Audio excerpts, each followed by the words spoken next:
Welcome to the very first Double Fine Action Show. This is Greg Rice from Double Fine and Tim from Double Fine. We're here. We're trying something new, which is to update people about what's going on in Double Fine via live streaming, because it's more exciting. It's true. And you have to watch something while you eat your sad sandwich at your desk. And there's a lot to talk about. Yeah, and we're going to get through it. And since this is the very first one, the exciting part about it is it's going to be full of exciting mistakes and long, awkward pauses, so bear with us. We do have these clipboards, which pretty much guarantee success. Mm-hmm. We want to talk about a whole bunch of stuff, including Psychonauts and the Rhombus of Ruin, Headlander, I've heard that's very good, GNOG, Yep. Gang Beasts, and everything? Yeah, we're everything. Talking about everything. Talking about everything. All games we had at E3 just last week. And let's talk about E3. I'm sure everyone knows what E3 is. It's the biggest trade show in the games industry, I think, for us. Everyone brings their games. They show what's coming up, make everyone excited about them, including us. So we went down there, and we showed a bunch of games. We showed a bunch of games, a bunch of places, went on live streams, had art show that I think we're going to talk about a little bit. Yep. Yeah. Yep. I think we're seeing a little bit of it right now. Oh, nice. Yeah. So we have a little two-player came with us, and they made a little video. So this is a press event where we showed our VR project, which is Psychonauts and the Rhombus of Ruin. This is the press-only event. Before the show, there's James Spafferton.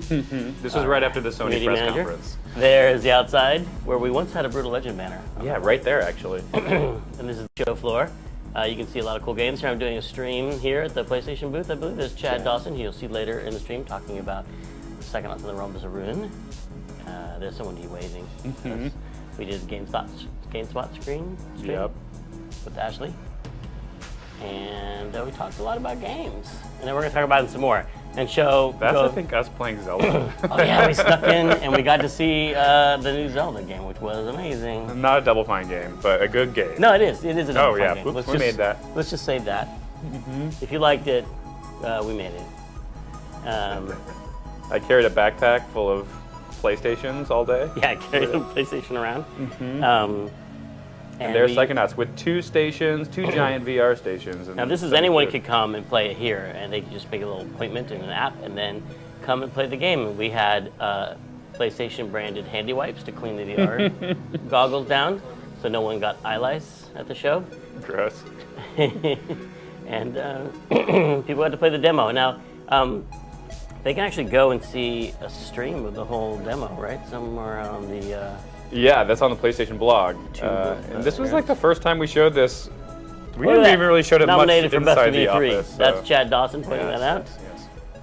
And we were nominated for the Best VR Experience, along with Batman. We just had to beat Batman. We're in.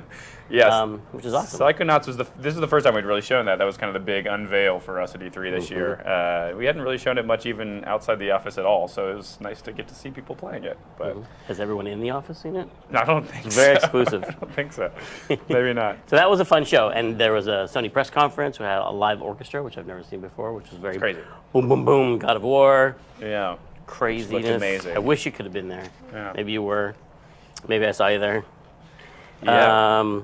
Let's consult the clipboard to find out what's happening next. Talk about the art show. We had the art show at E3. Yeah, that's how we kicked it off. We had a Art of Broken Age show, which was a beautiful experience. So the Nucleus Gallery in Alhambra, and they had a little store up front where you could buy all kinds of Broken Age merch, but also we did a signing. There we are signing and chatting.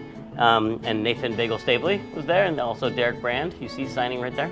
And we had art from obviously the art book from the artist on the game, but also around the walls you'll see art that was submitted by some industry professionals, some people in the games industry like Rex Kral and Ken Wong and people from Naughty Dog, and then also just everyone could submit. I think there was like fan submissions and just artists who don't work in the games industry submitted, and there were some lovely snacks.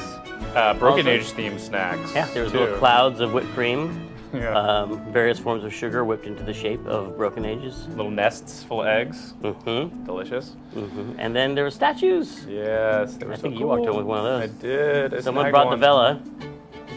Yeah, I think about half of these it sounded like were fan made too, so that was cool. Mhm. So And they're maybe some beautiful. of you watching actually made some of these pieces. Yeah, and thank you for making pieces for that because it was a great show. And a lot of you came by and we got to meet you, and there was a lot of hugging. It was a lovely, lovely event. And art.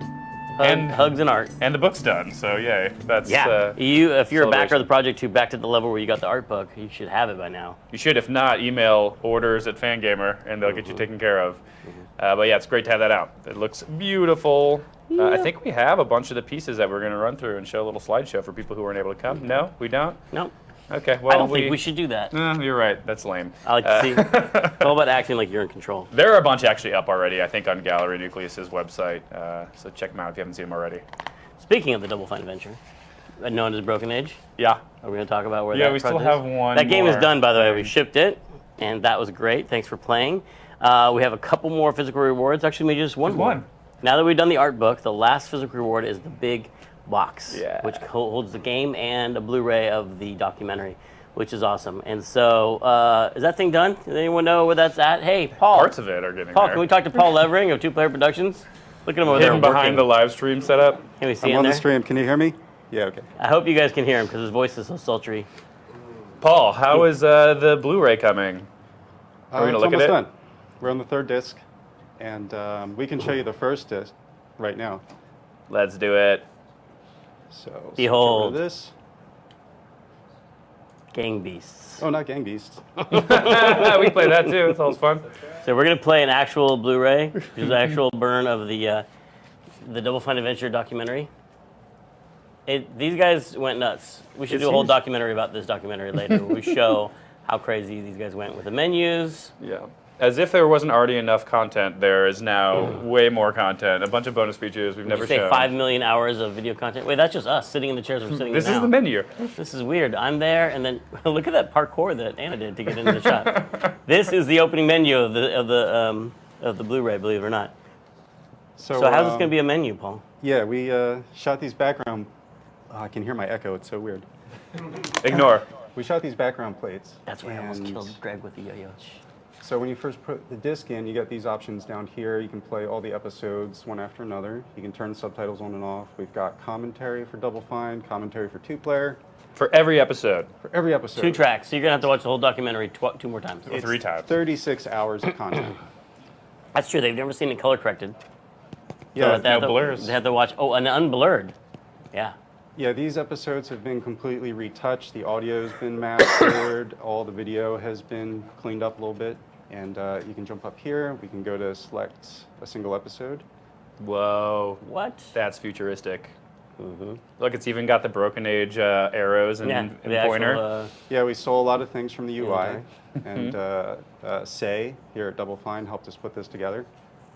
So we can jump into an episode. Let's say Art Jam. based That's on the a good original one. Corey Schmidt's interface. Yep. So this will take you to a submenu where you can pick sort of all those same things. You can turn subtitles on off, Weird. pick the different commentary tracks, and it'll That's tell so you who's cool. on them. And we've got a bunch of extra scenes. And you'll see a little preview of the scene and get like a runtime so you know what you're getting yourself into up there. 13-minute bonus scene. That's crazy. There's like hour-long bonus scenes in there. Like You watched there's them 2 hour all. one. I watched every single one of them because these guys try and sneak stuff in all the time. Like Yeah, I they couldn't had make it. all my naked shots and stuff. They're like trying to Mm-hmm. sneak in, and I caught some of them. But there's like whole hour-long brainstorming sessions. Some of them for puzzles that never made it into the game, and some of them for puzzles that did make it into the game. So it's really, I think, really useful. Let's watch me kill Greg again. What? Oh, almost right in the fontanelle. I didn't even care. So also if we do, let's just jump into Play All. And we did these little pop-up menus that are pretty cool. So as it's Branding. playing, you can bring a menu up. And you can turn all your different options on or off, or you can just jump right to a different episode's menu. I need to get accustomed to money being around. Man, do I regret that photo shoot. Getting me used to actually. That's not real money, by the way. So we have English subtitles on the entire series. They're all in there. You can turn them on or off. Switch commentary on or off. think I'm covering Tim in money right now. Really? That's beautiful, Paul Evering. Looks wonderful. So And each disc has a different menu background. So this is disc 1, and disc 2 and disc 3 will be a little different, but kind of the same theme. So where are we at? What's left? Right now we're doing bug fixing on disc 3 and very minor bug fixing on discs 1 and 2. Awesome. So I really want us to be pretty done with it this month, but then it's got to go to manufacture, and that's going to take a few weeks. Yeah, and so then Corey Schmitz has finished his big box design, which I think we shared a little bit of with everybody. And we've got Bagel working now on a documentary box, a big mural of For the the team. actual slipcase of the Yeah. actual discs. So very close. Nice. Yeah. Soon, watch your mailbox. And It'll then probably the be- will there be adventure's another over. survey? Oh no. Yeah, then the Delphi Adventure is officially over. Yeah. Well, then it's Psychonauts time. Yeah. And I think it's Psychonauts time right now. also Psychonauts time on the stream. I think it's time to talk about Psychonauts in the Rhombus of Ruin. Wait, is it yet, or is it waiting to be mic'd?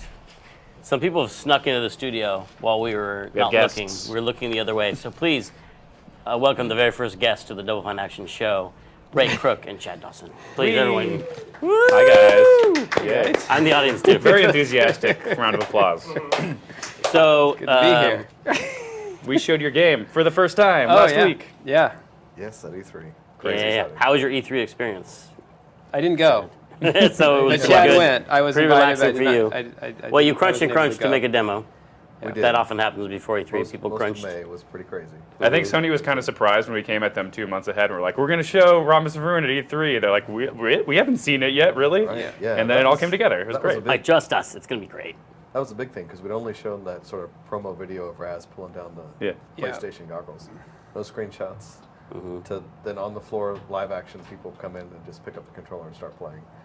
That's a little scary for a team, I think. To Well, I go think from people 0 didn't really know what 60. to expect, right? Like, Yeah. a lot of people were like, is this a platformer? Is this Psychonauts 1 in VR? Yeah. But this is a whole new game, so it's nice to be able to actually show what it really is. Is it a platformer? What is it? On a platform. No, thankfully it's What not. is Psychonauts in in the Rhombus of VR. Ruin?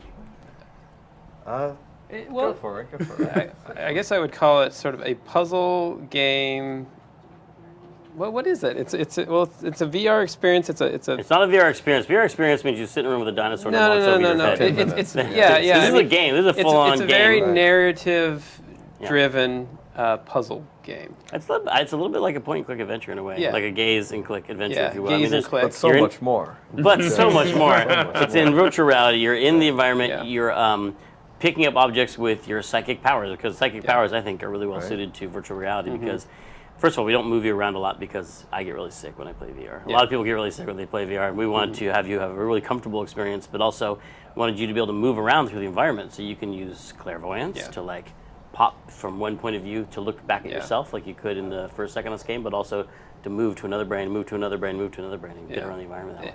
And it's a narrative experience, but you are Raz, Yeah. right? And so you're not, because we watched some of the other sort of narrative experiences in VR, and a lot of times you don't really know what you are or You're why like a you're ghost there. haunting the room, yeah, or- yeah. Right. And so we wanted it to be different than that, and so you actually are Raz, and so you can hear him, you can hear his voice, and I like that. I think that sort of sets it apart. I think than a lot of the other things. It's true, and that are out particularly there. in this demo scene we first show off, you can see yourself, which is kind of neat. As Raz, there's a little bit. Tim wrote some nice lines where Raz is kind of slumped over, and you look at yourself and you're like, oh man, bad posture.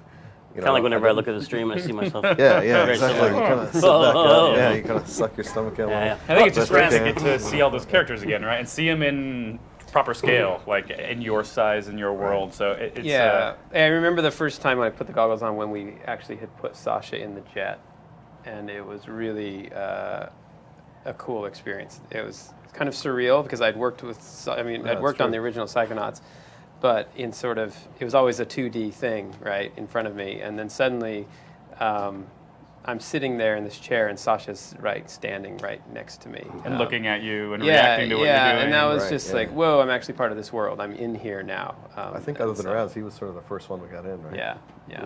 And he's so much taller. He's at least twice the height. Yeah, he's You really notice the okay. exaggerated proportions of the characters when you're You in do, VR yeah. too. They have giant heads. I don't know if you never just Raz has a big Huge head. heads. Yeah, and Lily, yeah. Lily's got a big yeah, head. they have really giant Strange heads. eyes. Yeah. Everything gets exaggerated. Even like the thinness of like Mia, that even gets exaggerated. So And another first for us, this is the first game we've ever done in Unreal, right? How's that That's been? true. How's that It's been good. Unreal's a fun engine to develop in. Obviously, it's a bit different than our. Well, Psychonauts wasn't even made with our Buddha engine that we built for Buddha Legend. It predates- Psychonauts engine was so good, we decided no other game should be made with it. And we archived it, mothballed it. That's what everyone says, right? put it in a But, time capsule and buried it. Right. So, So no lesser game could be made in some with ways, it kind of shows it. But we should open it up. Yeah, I think so. If you haven't already seen the demo, I think the full demo is now posted on PlayStation's blog and PlayStation's YouTube. So you should check that out. But we didn't want to show the same thing again, so we're going to dive into the actual Unseen, game. behind the scenes. scenes. Oh my Yeah. gosh, this is the actual Actually Unreal play with I'll development throw it up environment. a little bit. I don't know how many people watching the stream have sort of seen developing games, but particularly with Unreal, you kind of have a level loaded inside the editor. So all this UI, all these buttons and menus around it, that's all Unreal. This is sort of our viewport onto the world of the game. If you've seen the demo or any of the trailer stuff we put out about it, you see this is the Psychonauts jet that they all left in the end of Psychonauts 1. Rhombus of Ruin starts out, and their demo starts out with them all in the jet flying to go find Truman Sonato. So here everything's pretty static. You'll see a lot of stuff just kind of clobbers up the screen. Eventually it gets hidden. Ray, maybe you can go into a little bit of the ideas behind the design of the jet and kind of the iteration on that. Well, we wanted to But I'll go go around with a the little jet. bit. For one, we didn't want to spoil the story. We didn't want to show too much what comes next, because actually there's a big reveal after the jet crashes. And I didn't even really want to show the crash. I was worried about that was going to reveal too much. But it's a pretty exciting scene, and so we decided that we should show it. And we Plane were- crashes. That's a huge spoiler. I know, but we show it. So yeah. We wanted a contained space for one, just for time, and so we thought the jet was a good area for that. It's big enough that you can explore around, but small enough that people were able to get through it in, I think people had like 10 minutes or so. Yeah. It was kind of 10, difficult. 15 minutes. Yeah, so they could get through the whole thing. I feel like some people might still be confused of what they're seeing right now. This is not the game playing. This is the game in Yes. the development environment Right. of This Unreal. is what it So looks these like. arrows kind and of- stuff are not part. Those little black lines, the little silver balls, those are all UI for the development. Right. Yeah. Unreal gives you a lot of tools to kind of look at. As you can see, these are kind of like lights. You can pick up this spotlight here and move it around. Do it. So you can kind of see where the light is changing. A lot of what we've been optimizing for VR is you have to run at a high frame rate. So Levi, one of our artists, working with our graphics programmer, Aaron, have been really cranking on making the lights look good, but also run at 60 frames and have good shadows and those kind of stuff. And if you look at the outside on the sky, Yeah, pull it back out. Yeah, you can Never seen before. Yeah, So it's this is the outside of the jet. So the outside of the outside jet, of the yeah, jet. we actually don't show this at all in the demo. You don't get to really see the outside. I mean, you guys, you could Look look at out a and see really, the really wing, fast seagull something. flying next to it, and you I can know go you into want the that. seagull. I know you want that. Like a jetpack on a seagull, and he's like, This crazy titanium fueled nacelle. Yeah, That's what we're calling it. yeah. You will see the exterior of the jet maybe later. But you just won't put one see of it those right monkey now. monsters on the wing, and you can like Like in Twilight look out. Zone, yeah, just like tearing the So as you wings can see, apart. it's kind of a little bit of fakery we do to make the jet look like it's flying. Obviously, having a jet fly this fast would be a huge level, so the jet kind of stays in place and the world flies around it.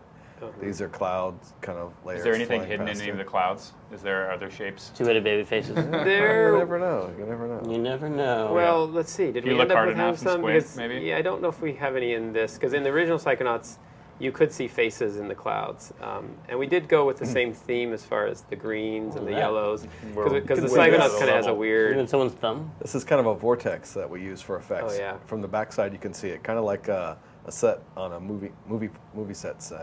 Yeah. The backsides are always a little bit different of props. Sometimes things won't have too much work done on the back because you never really see it in the game. But I bet you can still see the It's like underside you got a of the big plane. fan hanging in space in front of the jet to make it to blow its air back. That's what you end up seeing during the crash. Yeah, during the it's- crash sequence, You get some special there's clouds. a lot of stuff kind of flying at you. Yeah. You can't really see it. It's not on now, but it draws within that cone that we kind of saw in the front. So I bet seeing all this stuff, you people watching might have a lot of questions for Chad and Ray about Rhombus of Ruin. Do you guys Want to Feel ask? free to shoot them out in the chat. Yeah, we'll take a look. Shoot them out in the chat. Yeah. Oh man, sometimes Scenes. that's the only thing that makes me So- feel better. Secrets. There's a little scroll. Chet, Showing all I the feel dirty like secrets. one thing is we touched briefly on VR, but I feel like here at the studio we have a lot of experience working with new technologies, and you, in fact, even worked with VR a long time ago. But it'd be good to hear about how that experience has been coming back to it. Yeah. And Back in the 90s in grad school, I did a bit of work in VR. VR was very different back then. It was giant, heavy, 10-pound monitors you basically wore on your head. Yeah. The tracking was bad. You had to kind of stand under a hula hoop magnetic ring. Didn't really track you very well. You got about 10 frames a second. But we still tried. I made a game back then with a team that was in Venice. You were a gondolier, and you had a stick with a tracker on it. And we're kind of navigating a couple through a gondolier ride in Venice, which was pretty fun. Nice. So some of the same ideas of kind of trying to be in the world are similar. Obviously, everybody got sick back then. You couldn't do it for more than 5 minutes. My day, everybody got sick and we liked it. Now just a few people get sick, but you know, the tech has come a long way, and we've obviously learned a lot of things not to do that make people sick. As Tim said, he's a good guinea pig. I'm a pretty good guinea pig. We have some people on the team that never get sick at all. That's me. So we have the full range. But it's good to know what you can do and you can't do. And I think this game in particular, we've tried to make it so most people don't have any nausea feeling at all. Cool. Any questions? Is this game best enjoyed sitting down or standing up? Sitting Sitting down. As you can see, kind of in this setting, all the Psychonauts are kind of strapped in to their seats. Our goal was that you get around by using your psychic powers to kind of Raz is a Psychonaut now. He's got to test out his abilities and show the use of them. So kind of going between different people's heads is our main navigation to get around the level. Yeah, You we can want see everything to from be kind anybody's of viewpoint. we want it all to be sort of in context to the world, Right. And so having the psychic ability to actually let us do that. And generally, when you are like in Ah. Raz and That's he is very generally different. sitting, and he gonna will say, we be got a coach sitting in for the here, most I part in think. the There he next is. in the other levels. Also, you'll notice if you back out, Chad, you'll see little things that we wanted to put in from the original Psychonauts. So we did like True Psychic Tales, if you look over there, Oh, which is right. mentioned twice in Psychonauts 1. I think it's twice we mention it, right? And so we actually, Bagel did some really cool Some comic stuff books. on the back of it, yeah. Yeah, Emily did the Future Vision glasses that you can order. So that was really fun Good too. price And on we have those. some more of that throughout the Rhombus Right. of Ruin. There's another one. Yeah, here. there's another one, True Psychic Tales with Sasha. Oh, look at that. I didn't even see who's on there. That's awesome. Oh yeah, Sasha and the yeah. A little more Being hair. tormented by the noodler. Yeah, the Noodler, yeah. Those were really fun. His Psychonauts uniform. Did he change in the bathroom? Yes. Yeah. Lots of people want to know the reasons for choosing Unreal Engine over anything else. And, You guys should repeat the question too. yeah, Sure, yeah. So they're asking about why did we end up going with Unreal. We looked at a number of different ones. As a programmer coming more from programming background, speaking for the programming team, we love having access to the source code. There's a lot of sort of high performance stuff we're trying to do, particularly with VR, and being able to go in and debug line by line kind of what's going wrong and optimize it has been huge. The lighting was a big factor, I think, and the character animation stuff was a big factor for us. Unreal has great support for doing that, and that's something we definitely wanted to kind of push the look of. Yeah, Unreal has a lot of things with blending and with layering animation that our Buddha engine we just never got to it. We weren't able to do it, and so actually as animators we're pretty excited to work with this engine. Yeah, it looks pretty. It is pretty. Shipped a lot of big AAA games too. Yeah. Yep. Yeah. Wait, I've never seen that one. Oh, the Palm Readers Digest. Palm Reader's Digest. Yeah, nice. Well, speaking of Psychonauts What to things, do with a six-fingered hand? Very clever. I think we're going to talk to some people from a person from the Psychonauts 2 team. All right. So thanks to you guys for All coming right. and showing Thanks, Rhombus of thanks Ruin for to having everybody. us on the show. It looks amazing. Thanks, everybody. Good work. We'll Thanks for put showing a it, too. link to a PlayStation blog in the description Yeah, you or watch the whole chat or thing there. something, and check out the whole demo. It's awesome. Yeah, great. Thanks, guys. Thanks, guys. I'm going to clap for you guys. Yeah, clap for us. And we're everybody. clapping Two for claps. our There's new two. guys, too. Please welcome Zach McClendon. Hey. Wait, do you have a microphone on? No. This is a professional live stream. I think you gotta where steal you need to be microphone. microphone. So Just have enough for, we got one out. yeah. This is obviously just the practice. We're not live, so don't worry about it. It's live streaminess. They told me it's not That's the live. charm of it. Exactly. They told you it wasn't live. Zach McClendon, welcome Hi. to Double Fine. Hi, nice to You've meet been you, here sir. how Nice long to meet now? Almost 4 months. Oh wow! I think. Yeah, it's flown Right. by. That's Your crazy. big isn't 5-month it? anniversary soon. Is that what we do for 5 Yeah, months? we do have a big spanking machine you have to run through. It's I've really seen, fun. I was wondering what that was. It looked really weird. And you were just introduced to the world through an update just a couple weeks ago, right? Yeah, in Yes. case you missed it, on the FIG campaign page, you can go to the updates link and you can find an update about the status of Psychonauts 2. And the hot thing in the status is, of course, Zach, who's a very hot designer. And I mean that in every possible designiness, way. yes. Who, we're not going to show that video. There's a video there you can watch. It's all about Zach's hair and how luscious and long it Transformations. is. The mustache is not in the video. The mustache is the hot new content Oh, that's that you're getting just on the stream. exclusive to the Double Fine Action show. Yeah. Zach's My mustache. mustache. The mustache. It's a summer mustache to go with the summer wardrobe. So you can check out that update there, and it'll tell you basically what where the game is at, which is a lot of it is us talking about brains and minds and psychic things. And brainstorming and do a complete, I don't want to call it autopsy, totally strip down Psychonauts 1 into its fundamental elements, yeah. atoms and subatomic particles. Yes. What was that experience like? What was that, what's your process when you do that? What's my? I mean, well, the first Play the thing. game. First, yeah, you play You the get to game. play the game again, You play the yeah. game. You play the game again, which is great because it holds up very, very well. You don't have to say that. This It does. isn't streaming live. It does. This That is was good. the way I'd be honest. You didn't But even work Zach on is it, very you're still honest. saying it. Zach is saying the nice stuff now. He's going to be like, yeah, it totally works, and it was great that it totally works because all the bad stuff, here all the bad stuff. But I think we don't that have time to cover all the bad stuff. we but- want Psychonauts 2 to be this amazing game, and to do that, you have to be really honest about Yeah, and what really- worked and what didn't work, and Yep. what can be better, and what just did we not know anything about back then. Yep. So it's a mix of things of playing through the game, sort of doing a big catalog autopsy of literally every single thing in the game so that we know all the stuff that was in the first game so we can talk about whether we want to do it or not do it or change it or revise it or vastly rework it for the next game. So there's a big doc, which is just an inventory of everything. And then we started having a bunch of meetings. I mean, I went through all of that with you. We talked about all of your feelings towards what were you trying to accomplish with Psychonauts 1, where did it miss the mark, where's the stuff that's really important. And then we did a lot of meetings with the whole team, everybody who wanted to talk about the first game in terms of what the strengths of it are, what it means to them, what was important to them, the feel, the vibe, the tone, so that we The can team make... is kind of in different places with that too, because Yeah. there's a lot of people here who worked on the first game. People Yep. who worked here, like Ray, for 15 years. There's some people who are really new. There's some people who, I don't want to say, is anyone here that played Psychonauts when they were a kid? It's 10 years ago. So conceivably, if we hired a 22... Probably, yeah. There's some There are people who people played definitely Psychonauts who when they played were it very when they young. were in college and remember. Yeah. That was me. And so they might still want to come to these brainstorming sessions and go, like, here's what I thought as I did player. ask what somebody wanted from Psychonauts 2, and they were like, I really want the feeling of like being in college and not having much responsibility, and playing a big open game. Like, so you wanted to recapture And your a lost dorm youth. room, a lot of people come to, Yeah, and a just guy who buys booze for friends. you, Yep. and I want all that. So we gotta get that feeling. So this in there. Psychonauts is going to college. Right. It's kind of like going to college. Yeah, we should have a dorm, by the way. This is Yeah, a- I mean, it's yeah. kind of like that's kind of going to the Psychonauts. It's kind of like going to college from summer camp. Is like the kids' Yeah, version of yeah, that, and then yeah. he goes off to good Psychonauts point. headquarters. And it's a little dormy. Now you have a huge wall of ideas. We have a huge wall. Yeah. We're getting into 2 walls full of ideas, and we may eventually have 3 walls of ideas. So. And we prioritized a lot of it, like the features we got to have, and the features Yeah. we really are hoping to have, and the features we're confused about where they fit.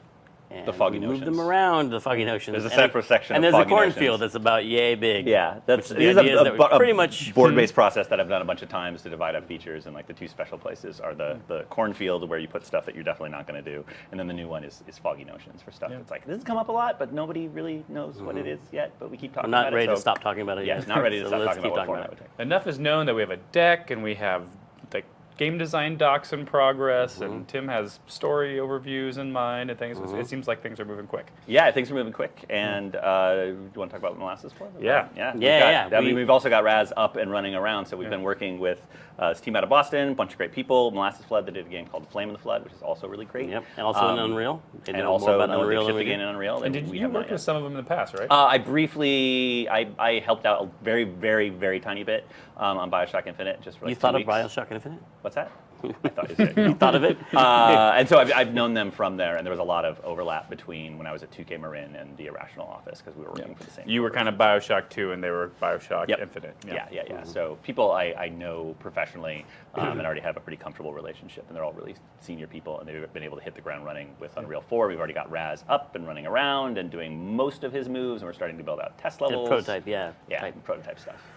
So we can like start dropping in some psychic ideas, Yes. new moves, and also new psychic powers, and see how they fit in with this whole suite of exciting exciting Psychonauts things that he stew. does. Yep. I've seen art tests too. It looks like you guys are kind of going back to some of the original locations just to do them up in Unreal with kind of more fidelity. Yeah, that's the first thing that we decided to try out was just to recreate one of the locations from the first game in Unreal 4, just to see how it would look at that level of fidelity and give us some ideas on how we might want to change the art direction of Psychonauts for modern consoles. In terms Since of we like, know what that concept art looked like when we made it the first time, and we can kind of compare it and see. Yeah, What so we we're getting wanna the do. kids' cabin with old Leander's big treehouse up and running, with nice kind of rolling Unreal terrain with foliage everywhere, and Raz running around in there. So that's sort of our first art Wiggly test. trees. Wiggly trees that do this. So when we first have new employees here at the studio, we do these 3 questions for all new employees, and we grilled you at some point on this. But I think we're going to try and open that up to the chat too. So if people Yes, have, you may ask 3 questions. No more, no And less. one of them has to be which Harry Potter book is the best, because that's always one of the questions. that is a What frequent question. What was your answer there? I said Prisoner of Azkaban. That's a good This answer. is the right answer. Unfortunately, That's what still was the your right- favorite movie? Prisoner of Probably Azkaban. Prisoner of Azkaban. Yeah. That is correct. Unfortunately, the book's number 4 is the best book. Number 4 is the best book, not book, yeah. Azkaban is the 4th best book. Okay. Who's your favorite Muppet? Who's my favorite Muppet? Oh gosh. My favorite Muppet would either have to be Gonzo, because he's super weird. He's just really interesting, and I'm not sure. I think he's a buzzard, weird but I'm not nose. really sure. But what is he? Yeah, that's what I'm saying. I think he's a buzzard. It's not like a butterfly. Like I always thought the proboscis was a butterfly. I don't. Yeah, I'm not what? sure what he is. He's an alien. That was in one of the movies. I don't know. Is that canon? Is that canon? Alien, And he's got weird pet chickens, and he's always trying to like get on the show and trying really hard. Are they and- his pets? I think there is pets, Maybe but there's also like he's something involved. more. I don't know. Yeah. Like Gonzo just feels like he has a lot going on mysterious. for a Muppet, Yeah. and so I really like him. You got a lot I'll of go with facets. Gonzo. A lot of I'll go with facets. Gonzo. Great answer. Great answer. Do we have another one? Next question. Don't be afraid. Even though Zach nailed that one. When you put on your pants, your trousers, as I would say, do you go left foot first or right foot first? Question two? Oh, yeah, repeat the I have to. Can you just demonstrate for us when I when you my put pants- on your trousers? my trousers. I never put on trousers. When you put your knickers I'm not on in the British. morning, which leg do you put in first? Which leg do I put in first? I have to stand up to do this because I have to figure it out. I think I put in my left leg first. Yeah, I think left so, leg. too. It's not goofy foot. What I are you think I talking put about? a left leg. I also would say, like that. That probably is the same rule for like surfing, snowboarding, all Whichever those your dominant goofy foot related your goofy things. foot. Yeah. So We left figured leg. something out here today. Thanks for that. That was a great question. Next Last question. one. Last question. hamburgers or hot dogs? In for what? Just answer the question. In what circumstance? Hamburgers or hot In what dogs, Zach? circumstance? Hot All dogs. circumstances. Hot dogs. Hot dogs. Hot dogs. Do you know what's in a hot dog? Yeah. No, you don't. Get No some good one hot does. dogs. No one knows what's So in a that's hot part of the dog. mystery. And also, I think hot dogs have more room to grow right now. I've had everything on a hamburger. I've had chili, I've had eggs, I've had a pineapple, I've had whatever. Where it's like seems like hot dogs. There's more that could be done with hot dogs. It's hard to stuff them in the little buns. Well, that's why I think there's just a lot more area to explore. All right. All right. Any last Psychonauts 2 thoughts from either of you guys? It's gonna be super great. I agree. So gonna be hot dogs in it. Gonna be hot dogs. They'll have a little camp cookout. It'll be nice. And you'll have to use telekinesis to put Zach's pants on. Well, I was gonna say you'd have to use pyrokinesis to cook the hot dogs. Wonderful. See, we have a lot of ideas for powers. All right. All right, thank you, Zach. Thanks, Thank you for Zach. coming. Thank you for coming. I'm Thank going you. to wave Well, up. yeah, leaving. I'm going home now, right? I I'm get to gonna go clap, too. We have to perform many roles here on the show, this Yes, pilot yes, episode. yes. I think that went well. Yeah, though. we're moving Don't you along. think? This is great. Yeah. So much good We're news. just trying to get this good time over good with you guys. peeps. Because your lunch hour is almost over. And we respect your work ethic. Lee Petty Yellow from chair. Headlander, please come in. Yay, shake. Hi. Oh, you're already mic'd him. We're learning a lot. He's already mic'd him up and ready to I go. just leave it on all the time. So you're here, I'm assuming, to talk about stacking. Mm-hmm. Stacking was a really great game. Agree. All right. Yeah, we're Thanks done. thanks Yeah, for- it's with What have dolls. you been doing since stacking? Haven't really followed. Much I of was what hoping you your would career notice. It's been hiding in the studio. I You worked on were- that Broken Age You game. were, yeah, you yeah, were yeah. art director on Broken Age, and Left us prematurely. That's true. You abandoned us like a. I was working on, at one point I was working on Broken Age and Grim Fandango and Headlander Oh, at the same gosh. time. And so then, when Grim Fandango wrapped up and Headlander started ramping up, I left Broken Age at that point. yeah. We did Autonomous busy. somewhere in there too. Never give him an Gosh, yeah, opportunity. that Never too. give him an opportunity to complain. Lee will milk that forever. But then, okay, this is actually a long time ago. You first had this idea for a game where your head's flying around. You've been secretly doing Headlander for a long time. Or you were. You and I talked in my office, and you're like, I have this idea. It's kind of like your head's in a. And I took it to mean, you mean like in the show. That's with the heads in the jars. Well, I can't think of the You name. feel Futurama? Yeah, I was like, you mean like in Futurama, there's a room with heads in jars, and you're like, no. And then you finally like showed me like a sketch of like what it would mean, and I was instantly like, this is super exciting because like your head, like just the aspects of these little like situations you get into when you can launch your head off of your body. Yeah. You can do a lot of different cool things. Yeah, I mean, we talked a lot initially about just 70s science fiction and really liking that era of science fiction, kind of late 60s through maybe even early 80s. I like how Star Wars changed everything, and a lot of stuff got better, but we missed a lot of things about science fiction before Star Wars, when like lasers were cool. Right? Yeah, and they were kind of cool in Star Wars. Well, they turned them into blasters. They turned them into like they never hit anything. Bullets, almost. So, yeah. But like actual laser beams, laser beams, and spectrum rainbow type effects, and early holograms, shiny chrome. Things were things sexy. you see in like Logan's Run that you just don't see. Yeah, yeah. The Logan's Run. There's a special edition of Logan's Run that has an interview with the guy who did their special effects. His name I can't remember. And I was like, oh, this is gonna be interesting. It's early special effects. So I watched that, and it is like a bearded MIT hippie dude who did like, they were talking about holograms and like lasers, and they were sort of saying it like they were doing air quotes. He wasn't really like, these are brand new weird terms. And you sort of forget that these things were kind of new not that long ago. And, we walked on a shag rug. yeah. So then I think you spent like a couple months doing prototype. We shopped it around. Didn't really go anywhere for a while. I think we even pitched it as an Amnesia Fortnite project that didn't Probably get back in voted on. 2010, we took it on the same tour maybe that we took Psychonauts 2 to publishers and Headlander, and publishers were like, oh, those are both really cool. No, it's too creative. Those are super creative, which is I remember someone said they liked everything up until the head landing. Yeah. Like, Up until the head blasted Like a off, whole I part. liked that pitch. that was Can the head stay on the neck? Other than that, I loved it. yeah, maybe a tether so it never leaves the neck too much. The like most interesting. Really, could it have a really long, soft body neck? And then I liked it so much, I was like, let's put it in Amnesia Fortnite, because I'm sure everyone will pick it, and then we'll get to make this game. And we put it in Amnesia Fortnite, and it was one of the ones we made. We had the internet vote, and the internet did not pick it. Fools. And that's the day I learned the internet can be wrong about things. Sometimes the internet's not right. Because Luckily, it's obviously Adult amazing Swim game. was smart enough to pick Adult it up. Swim? You mean the television Yeah. programming Yeah, block exactly. of time on Exactly. them? What did they Yes. have to do with this? They are publishing the game. What? And they funded the game, and amazing. they were smart enough to see that it was Yep. going to be great. That's going to be awesome. Yeah. So That's I feel like you worked on it for months before we even talked about that this was a thing, and everyone was like, "Why is Lee not on Broken Age anymore?" And we were like, "Don't talk about that. Shh, quiet." Oh, were we hiding it? I can't remember. We weren't hiding it. It was just Yeah. it was early, right? You worked on it for a while. We're so yeah. used to everything being super public and open from That's the right, very that's start, right. and for this, it was kind of a more traditional. Super secret. It was those initial stages Experience. where I think it was just me and maybe one or two other people for Yeah. just a couple months. And you've grown from that head flying around idea to like this big, it's turned to kind of a sizable big game now. Like how many, do you say how many levels you have? Or can you well, even measure it in such? it's hard to say One because big there's a lot level, of right? interconnected things. And we do sort of have a game that is one big interconnected level. However, we actually have 3 totally separate areas, of which one of them is really large, one of them is pretty big, and one of them is kind of small. So we have, but they're all sort of interconnected. You can kind of, once you travel there, you can always travel and go back and forth. And then within each area, like the pleasure port is our kind of main level. There are at least 5 or so really distinct regions in there that you can spend 1 to 3 hours in any given region just playing that segment.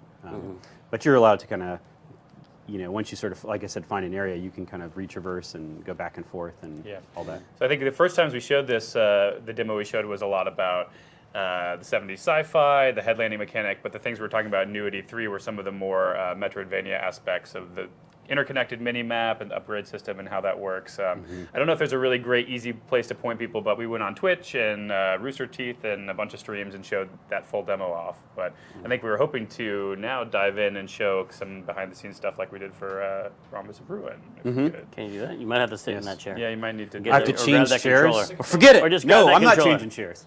Grab that controller That's what I wanted. and go ahead and break it. Because it's lunchtime and I don't think anyone's watching. So If you want to jump and do a spot and play, I can play a little bit. Otherwise, you can also debug around. I will. You know what? So one of the things I could show is just like maybe some aspects that go into scene construction, just by breaking the camera off and turning yeah. off some of the various filters and stuff. So I'll start a game, and then I'll jump out of the whole intro early part of the game to kind of a little later. some of our main characters here. That's something new we hadn't shown. All third character. Third character, yeah. This is my favorite character. You don't name the characters, do you? Well, they do all have a name. They all have the same last name because in the game, the characters only ever referred to by their last name, which happens fairly late in the game. And so they all have the same last name. They all could be the same person. You just don't know yet. But this guy's good. This is, I think Tim would appreciate this one because he's quite old. Well, being old would be great if you didn't have a body. That's the thing I like about it. It's true. Because the body is the part that sucks about it. Nothing really sags. Yeah. I mean, the brain also has some Yeah, problems. no one but notices that. What is that? So yeah, I'm just going to skip these. Starkophagus begins the great Starkophagus. naming conventions of this Yeah. crazy game. There are a lot of. Hold on, I'm having some sort of seizure. I'm having a. Oh my yeah. God, it's just a game. Yeah, I'm going to quit though. We're just going to go. Okay, so I'm going to pull up the debug menu. Did you get my suggestion about him writing "help me" with his tongue on the fog and the glass? Yes, you get but it that only in happens like once every million plays. So you may not have seen All it right, yet. so you got to play it a bunch. It'll be there, sure. Help me. Let's go to. You guys are seeing the Brutal debug Legend. menu Yeah. that has been in the game since Brutal Legend. These are spoilery. This looks like Brutal Legend to me because these menus that we put in do. so long ago. I'll get out of this real quick because it is spoiler. I'm just going to teleport to a random. Oh one. yeah, don't look at that. Uh, Animated loading screen. Animated loading screen. That's all animated in code. Mr. Matt Enright did that. We actually don't have any video playback, so all of the animation, like so you see stuff in the UI and stuff, is done with shaders and other code bits. A leak may be possible. It says right there. Is that a hint? You're supposed to take a leak right now. So now Bert's responsible for the warnings, and you know Bert's. Look, he's not saying it's not. He's thorough. He's thorough. So we have a lot of warnings that we don't really care about. What is this big giant robot suit you're in? Now I might have to teleport again because sometimes when you teleport around, you can't launch your head. Oh, like right now. Let me. So this is the fun part about debug engines. Is that you can see a lot of bugs and stuff that you normally don't see. I got to unlock upgrade so I can launch my. Don't do this when you're playing the game, everybody. You won't be able to. Oh, sorry, citizen. Oh, God, you blew up a citizen. There we go. Where's our All head? right, There we go. We're just going to take this. Okay, so you've launched your head. Yeah, I'm on Wallace 12. So we have citizens' names we have this big database of names that I built from popular American names for boys and girls in the 70s, and as well as some Wallace. sci-fi references. Is that in character there. wearing shorts Let's see what or her a name tunic? is. And they're randomly put in. So this is Sabrina. And actually, if you were to like destroy that person and come back, their number will be incremented. So it'd be like Sabrina 3. So you could see how high you can get it in the game. I don't know how many digits we support, but I've been through all the Sabrinas. yeah, you bring back Wallace 13. Actually, there's no 13. It skips 13 for specific game story reasons. We don't want to spoil it yet. For just superstition. on your part. No, it's not. Because you're terribly Here's superstitious. the top of the Fondlarium. I like you can see a little bit of the underside too. Yeah. Who's this guy? Let's see what his name is. This is Charleston. The best way to get to know somebody is to pull off their head. It is. It is. Take their body. All right. So I'm just gonna kind of. Those jogging shorts, like dolphin shorts. Yeah. Yeah. Nice. The boys have short shorts. For robots, that's really practical. Yeah, they're all fiberglass. So it's like fiberglass clothing and fiberglass bodies. Oh, they're not metal, these robots? Oh, interesting. No, the shepherds are metal. That's they're the police guards. force. Yeah. They're the armed robots. And that's the mouth of Methuselah right there. The mouth of Methuselah. Is that another age joke? No. All right, I'm just gonna. Okay, so we're gonna get to this area here. This is a little hookah lounge that Is we that have. our moon? Is that a made-up moon? It is our moon. Is it set in our galaxy? It is. Although the words like my mentor Tim Schafer, I never use real world locations or names in my games. So it doesn't say Earth. It just says the planet or it'll, that sort of thing. So hopefully I unlocked the ability to suck. Yes, I did. That's one of the first abilities. And I got killed. Get. I'm just trying to get up here to pause the game. So Yeah. This That is- old talking and playing I thing. know. No, I'll skip. I'll do it the cheat way. You can also shoot me. But see, look, you made lasers Kick. cool again, too. I did. Success. Yeah. Okay, we have lasers now. And Look at that. decapitation's always cool. Yeah, so see, citizens are really scared because there is fire going on here. So I'm going to leave and come back, give them time to calm down, and then I'm going to go into the debug camera here, and we're going to look at some stuff. So one of the things about the look of Headlander is that it's really heavily processed. Like a lot of the scene, we run with like really unusual, specific colors and different ways of manipulating the scene. So one of the things we added was let me go into debug camera mode here. One of the things we actually do have, of course, it's actually a full 3D scene. So if you were to move around, you see it's an actual 3D scene. And it's always fun because you can see how we break the illusion. Like, oh, look, there's nothing look there. that direction. There's nothing there. Or if we go outside, you can kind of That see shows our the player edge of avatar our is just a sky big dome pink there. wall. Yeah. and some bits of the outside that are visible. But one of the things that's interesting is how much of this is color graded. So we can turn off Color grading.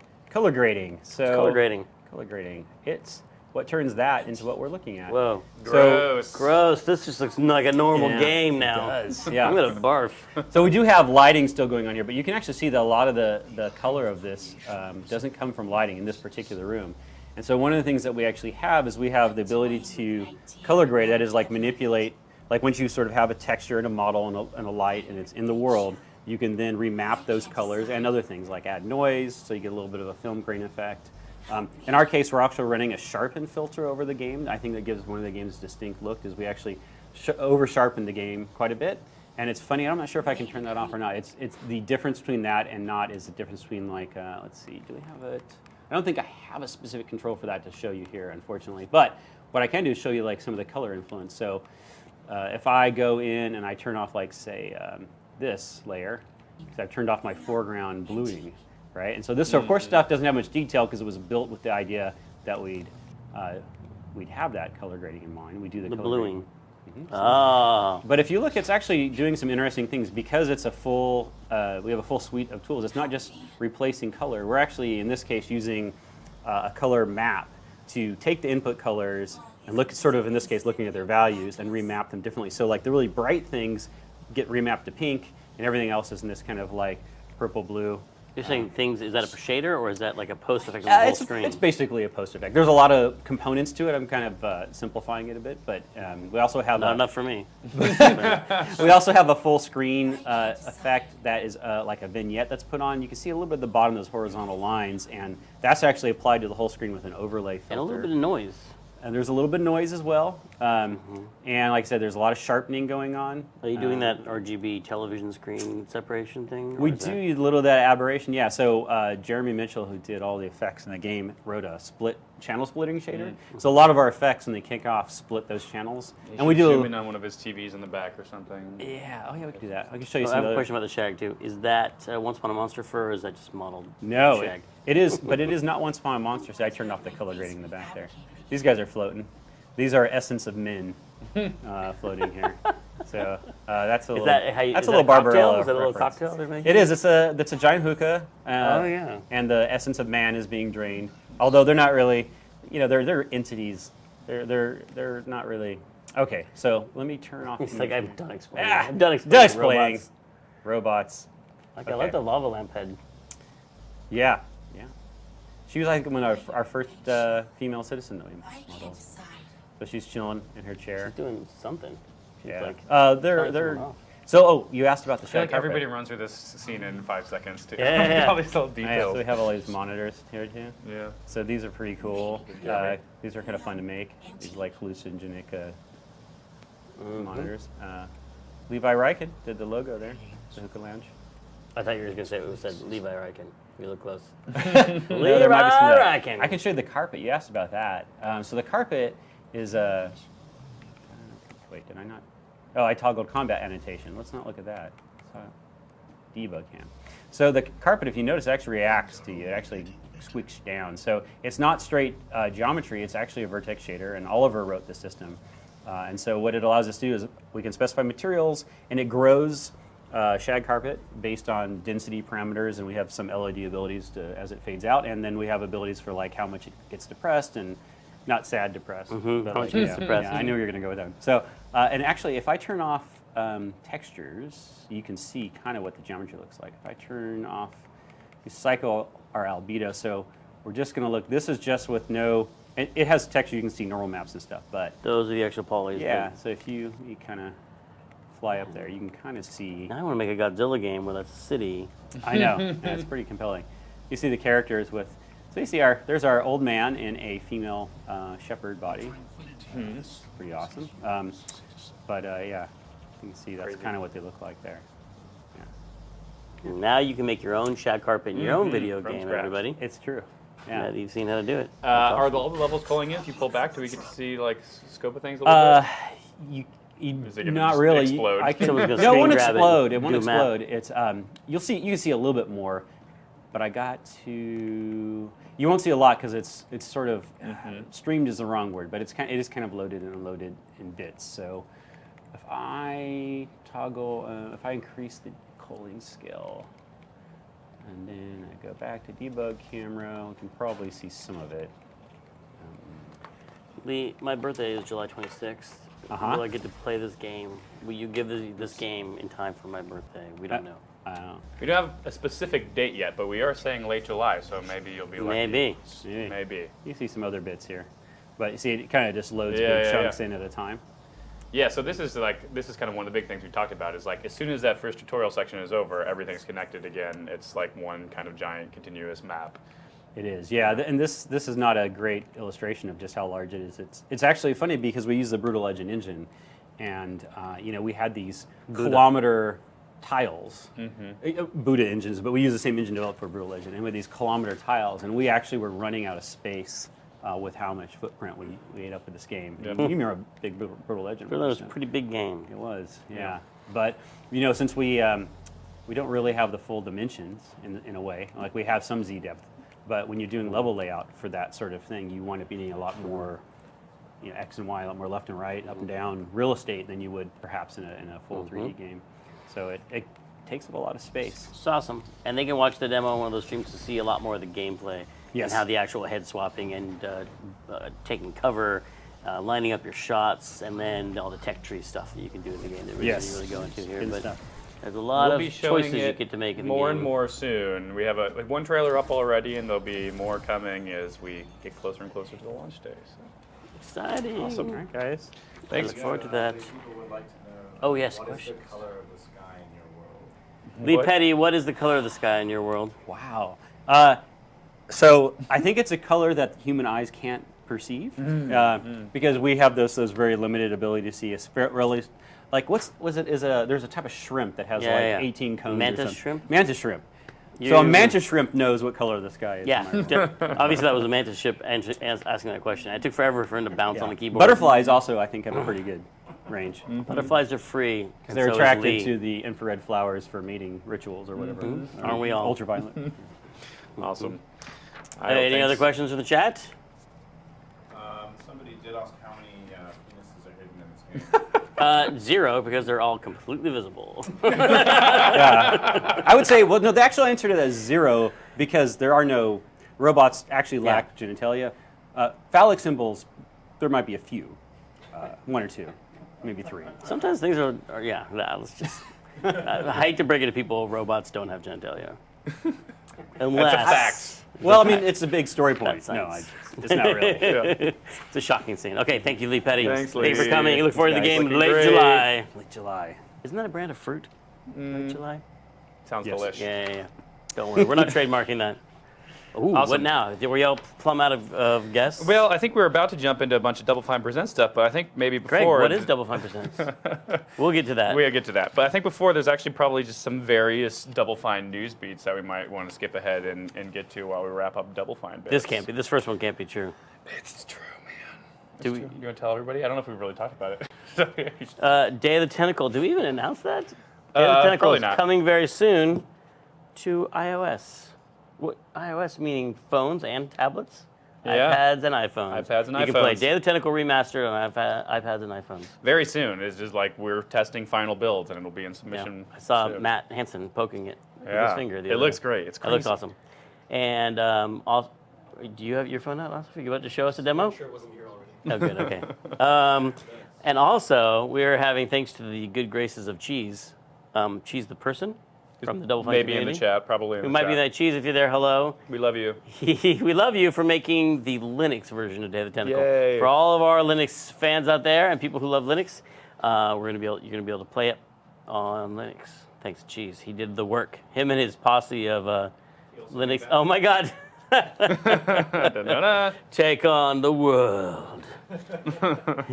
Wonderful. I feel smarter, more aggressive. What is Linux? More flexible and less whatever. I'm sure Cheese would. Less compatible.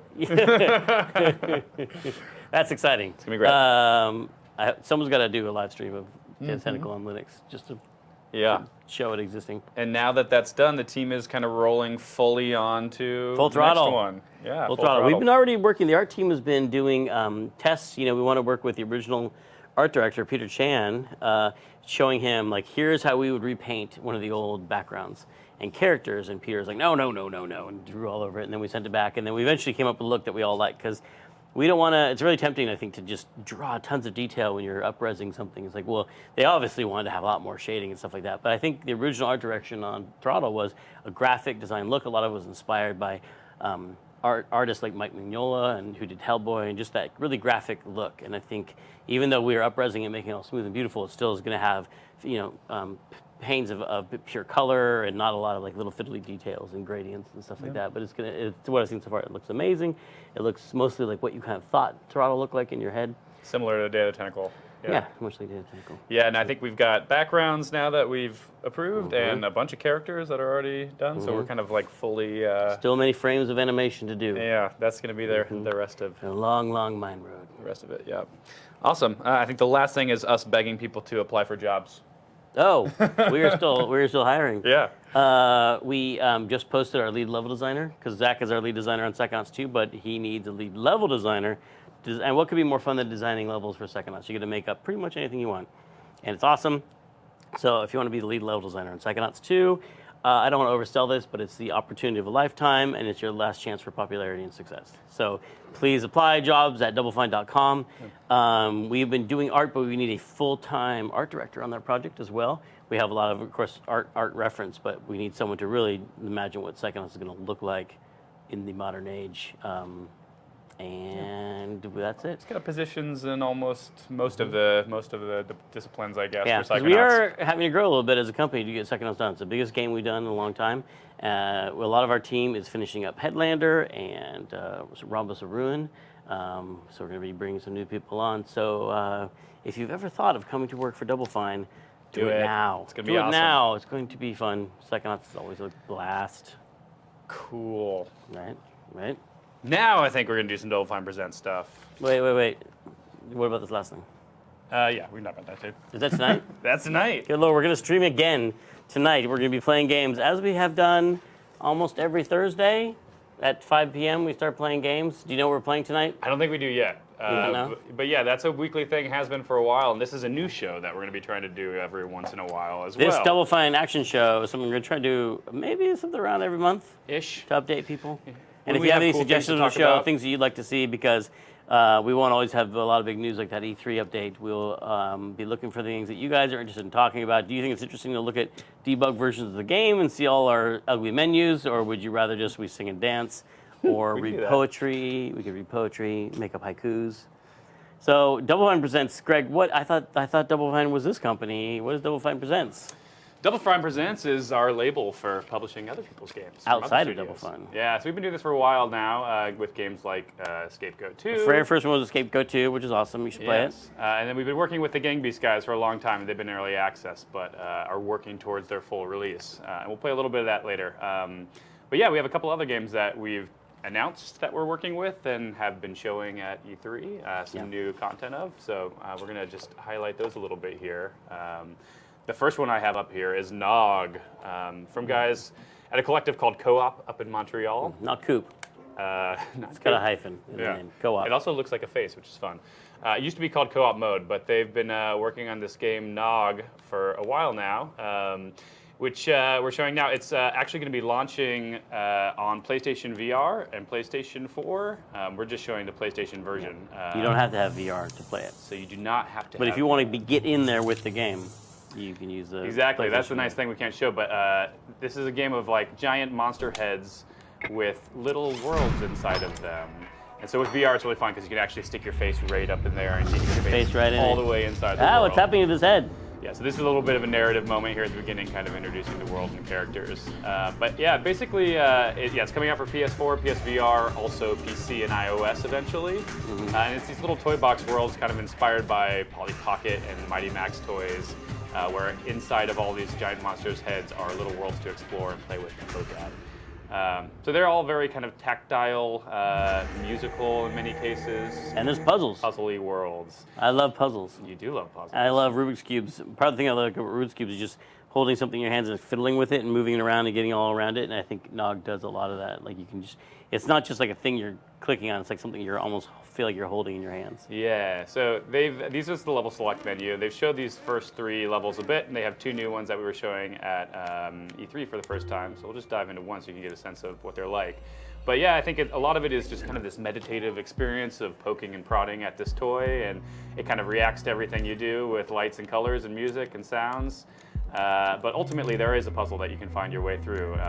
In many cases, it's very abstract and strange, and kind of takes a while to even start seeing those puzzle threads come out. But they're all totally different art styles, totally different musical styles, and have their own sets of interactions. So even when if you're like stuck for a second on the puzzle, you can always poke at it and get something to happen, and it's always a beautiful and pleasant little toy to play with while you're figuring out the puzzle. Yeah, and they're all totally different themed, both in terms of art and music and the design. This one is a synthesizer level, so it's very musical. But there's others one of the other new ones we're showing at E3 was a Candy World, and there's a bunch of other beautiful, crazy little mines to explore. And when do you start shooting stuff? I'm trying to think if there are any that have shooting. I don't think you shoot anything in this I was game. going to say, I don't think they're shooting this game, but they're very well. But you never know, because anything could happen. You just destroyed some paper. Yeah. That was kind of violent. Made some eyeballs light up. Mm-hmm. Yeah, and I don't want to give away too much because it's a puzzle-based game, so a lot of this is for you to kind of play with and find. I don't want to spoil puzzles. It's GNOG. It's big, it's heavy, it's wood. It is. That's a reference only the older children from the 90s will get. It's so it's coming out on PS, PSVR, also iPad, which would be really nice to be able to kind of touch and feel it. It's wonderful. It's wonderful. Yeah. Cool. What else is Beautiful, Double Fine beautiful, presenting? Beautiful.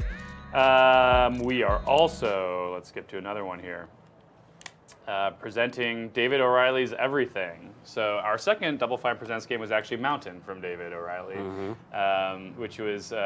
we knew previously as an animator, did some of our favorite animated shorts. Yeah, so he's done Adventure Time episodes, did a bunch of his own animated shorts, worked on Spike Jonze Her, and did all the video game stuff for that. And with Mountain, it was kind of like this little, it's out, you should check it out, it's $1 on iPhone and Steam. It's a little kind of procedurally generated mountain that simulates over time and has thoughts and weather changes, and it's this little kind of meditative thing to live on your desktop. This is kind of that times 100, so it's a much more ambitious game, but kind of in a similar vein it's something that's really hard for us to speak to, I feel like, because it's so David. But it's everything. It is everything. So you are right now a, is it a deer or is it? I'm a deer, I believe. And you can talk. You can and talk. You can walk around, and you can find other things to maybe join your party. You can. So you'll see, hi, Spaff. Hi, Spaff. Spaff's joining. He has a computer with questions if anyone wants to. Obviously, there's no questions about everything because I think it's self-explanatory what's happening. You're a deer. So yeah, this is an endless world to explore. It's endlessly tiling. It goes forever. There's things in the world that you can talk to that will have thoughts that are procedurally generated based on what they are, the time of day, the season that they're in. You'll find other things like you. What are those things, bunnies? Let's see what those things are. I've never seen bunnies. So the main thing is anything you see, you can be. So all of this stuff is playable characters. So we can find out what these little guys are. Maybe. Here, I'm a grass clump now. Those look like bunnies, yeah. Yeah. Now you're the grass. I am the grass. Can you be oh. Bunny. Rabbit. Now I'm you're a bunny. rabbit. So since there's other bunnies here, you can talk to the other bunnies. The other bunnies can fall in love and join your party. Walk on the airs. They walk in similar way as the deer. There's a bird flying above us that you could also be. And also, we should be careful that birds are predators of bunnies. So when you have groups, you walk around like this in a giant group. You can also dance. Dance. Everything can dance. And as they dance, they're kind of forming new little baby versions of themselves. So we're having baby rabbits. We better not do this too long or we'll get tons and tons of rabbits. Oh, you make a baby rabbit? I did. Oh, you made We have two. 2 baby rabbits now. Cute. And they'll talk, they'll have little baby voices Do they too grow that up? get pitched up. They do grow up over time, yeah, and they have smaller voices right now. Yeah, and this kind of goes on and on. So like we're the smallest thing in the world right now, which means we can descend even further into the grass, and it'll kind of pick that spot in the grass, and everything stays where it was. The world is all kind of stuck in place. So you might be able to even see giant bunnies around us if I were able to run far enough and get up close to them. But now we have things like little bugs and mushrooms and pebbles and sticks. Whoa. Yeah. A worm. A worm. Is David using machine learning to generate thoughts, or did he write all of the dialogue and stuff? David writes The the strings dialogue. are written, but the strings are written, but they're chosen procedurally. Yeah. Yeah, and they also have words that get filled in. So it knows if you're a pebble, and it might say something about a pebble for certain thoughts. Yeah, and so the other thing that you might be able to see, let's go up big actually, is time of day is switching as well. So if we had come down here when it was raining, for instance, there would be giant slow motion raindrops, and everything again is persistent. So if we jump up higher, the same thing is true to where if I can get back up to our main world, if you're like a large tree, time will start passing very quickly. And go through the seasons. You'll have snow. You'll have night and day cycle, things like that. And Be a tree. it will be a tree. Let's be a tree. Let's be a group of trees. So it does try to pick a similar amount of items that you already have. So since we were multiple bunnies, we're now multiple trees. Let's see. The biggest tree would be these Douglas fir. I wish a big tree. I'd love to see a tree like that walking. Just So now you'll see the time's moving really fast. It started to rain, so like I said, I could go down and see those big slow-mo raindrops. But it'll also go day-night cycle. It's so pretty. Look at the Got a little rainbow after the rain there. Be the rainbow. Beautiful, Let's do it. Beautiful. So we're actually the largest size right now that we could be. You can be the rainbow. Come on. So actually, that's the largest in this level. So once we jump up, it's kind of loading a new level, which is now the continent. Wow. Yeah, crazy. So now you see lots of other continents around. There's a rock continent over there. There's a sand continent, and all of these have their own terrains with their own kind of ecosystems. and they can move just like real continents. They move just like, well, yeah, right, tectonics. Yeah, they would have like the desert would have giraffes and camels and the kinds of things that you would think would be in a sand continent. And it goes forever. There's thousands and thousands of playable characters. The scale goes up to galaxy, down to molecules, and there's even a crazy David O'Reilly world in between that connects them. But since like we're talking about time's passing super fast right now, if we were to dive back down onto our green planet here, you'll start to see things progress much further. So cities pop up. In this level, you might see things like hot air balloons and planes over time, and that persists all the way down too. So if we went down into our green world, probably now we're far enough that there'd be little civilizations building things like Stonehenge and stuff like that. But ultimately, eventually, we'll have full buildings and cars and everything. Yeah, so it's a very meditative, relaxing sandboxy game. That It's not about being God. You're like, it's about being everything. everything. And the linked consciousness between all entities. Is this the Buddhist game? A little bit, yeah. I mean, I think there's a lot of ways to approach the game, a lot of ways to think about the game, but ultimately it's kind of a reflection of a simplified version of our world and a bit of a nature documentary game, I guess. But yeah, this is everything. That's everything. We could play forever, but we should show. But now we other want to play games. some Game Beast. Yeah, I think that's the Is that last thing on our stream, and Yeah. we need 4 people, and we've got 4 people now. That's why we're sitting here. Oh, Hi, these people guys. snuck in. Michael snuck in Tucker, or Half Tuck, as he's called around the office, which I now started on the internet for you. You're welcome. We have Full Tuck here today. Oh yeah, James Spafferton. Nick Spafferton from Spaffley. And we are going to play Game See these Beast. guys. Game This Beast is a Soccer. complicated process of, Really? of connecting a bunch of controllers. They all It's should easy. be Everyone signed can in. do it. Just Maybe they're ask all Greg to signed do it We for you. signed them in. Because we're pros. So we have new Game Beast stuff that we showed at E3. Game Beast is making a lot of progress. All of you are probably playing the early access version. If not, you should be. And this is as meditative as everything, right? Is that so true? this is the new thing we're showing, which is Game Beast Soccer. I'm playing. Am I playing? I'm number Is yours one. not working? I'm dead. Let's see if I can get back And in. let's see if I take advantage of that. Yes, I am. Whoa, I am going physics. to take Look at advantage of that. that to score a goal. So this is one of the Game new Beast main is modes. mostly a fighting game, but they dropped a controls again, soccer Greg? ball in it, and all of a sudden it's a soccer game. Yes. Probably was a little more work than that. Play as guest. No, I think they just dropped the soccer in it and then it worked. I think that's how it goes. A sock. I think that this controller is dead. You switch with me? We'll just push you around. See if you can get Weird, I it. scolded on the I'll goal. win without you. Here we go. So controls are the same as normal Gang Beasts. The right bumpers punch. If you hold them, they grab. X jumps, but there's also a sprint. I don't know if a lot of people know that's in Gang Beasts, but if you hold down X, okay, now Tucker's getting him. Yay. I think you're already logged in. You just needed to be powered up. You're good now. Yeah. And you can also fight. Ooh, don't put your own teammates. Yeah, so it has this interesting thing of kind of like having to juggle playing a soccer match with also like fights that can break out at any time. It probably should right now because he's taking the ball. God damn it, get off me! There you go, Tim. It does tend to stick to your feet really nice. So yeah, it sticks to you, and then you can use square to kick, and it'll actually I like kick. to walk it in because I always forget the kick button. Let's kick. Square. Square's kick. Square's kick. That makes sense. Come on, who's two? Me. All right. And I kicked. Yeah.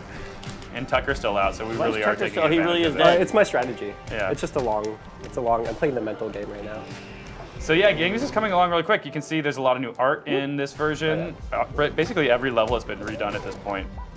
They've been working a lot on characters and Damn it. accessories for those characters. No! So these are kind of like the sports dudes. Wait, you're up. Tucker's up. I picked him. I think he just lifted me up. Ooh, we can play. I think Spaff's doing pretty well with this 2-on-1 thing. Oh yeah, one goal. Let's kill Spaff. Who's the other Don't purple walk guy? it in. Spaff is. Spaff, I'm gonna be your emotional support. Okay. I believe in you, Spaff. Okay, here we go. You got this. Oh gosh, he really does. And there are some other modes that have been in and out of various early access builds. Things like a waves mode where you're fighting endless waves of enemies.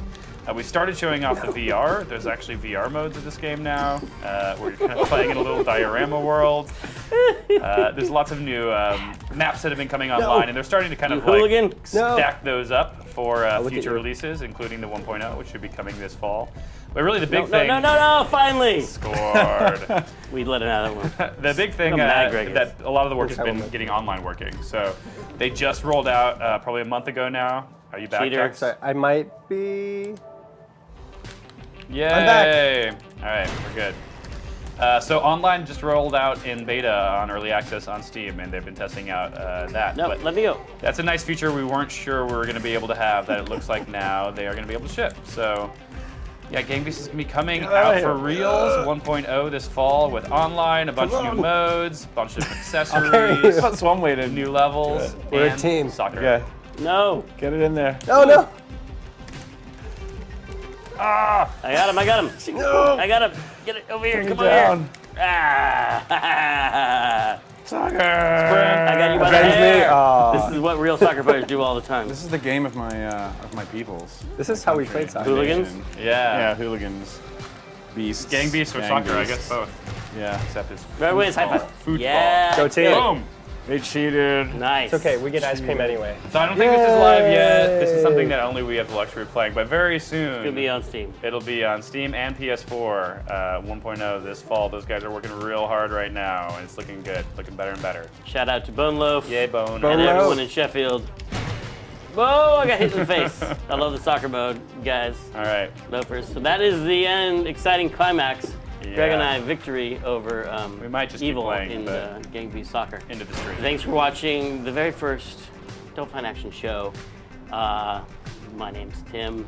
How do you end things like this? Please free to keep chatting in the chat and ask us questions. Follow, subscribe, Get some, leave comments in the I don't space think you can below. follow. Can you? I don't know. I think so. Let us know what you think of the show and what we should we change can. for next time in case we do it next time. Who knows? Yeah. Or just tell us not We to will. do it. You will do it What if next everyone in the chat's like, don't do this again? This was a Delete We're your doing account. it. Then We're doing fine. it. Delete your account. Okay, thanks for watching, everybody. Bye. Bye, everyone.